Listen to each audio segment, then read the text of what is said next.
Сәлем қыздар, біз бүгін өте дәмді сникерс пирогын жасайтын боламыз. Бізге ол үшін ұн керек және какао ұнтақтары, қобызғыш қосамыз.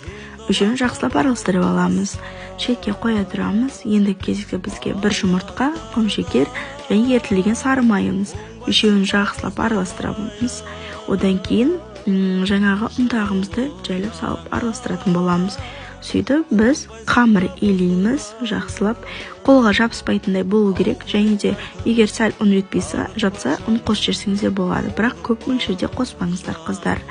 Қатты болып қалуы мүмкін.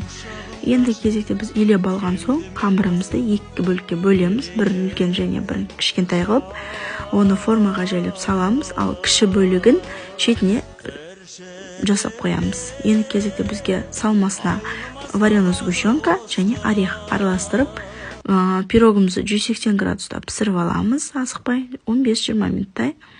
Одан кейін бетіне жағамыз. Енді бұны тоңазытқыш салып қоятын боламыз.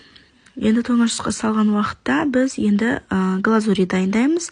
Қазақстан шоколадпен және ерітілген орехты қосамыз және сары май кішкене. Үшеуін араластырып, бетіне пирогтың бетіне яғни жағатын боламыз. Енді тоңазытқышқа бір күнге қойып қойсаңыздар болады. Сол кезде өте жұмсақ болып шығады.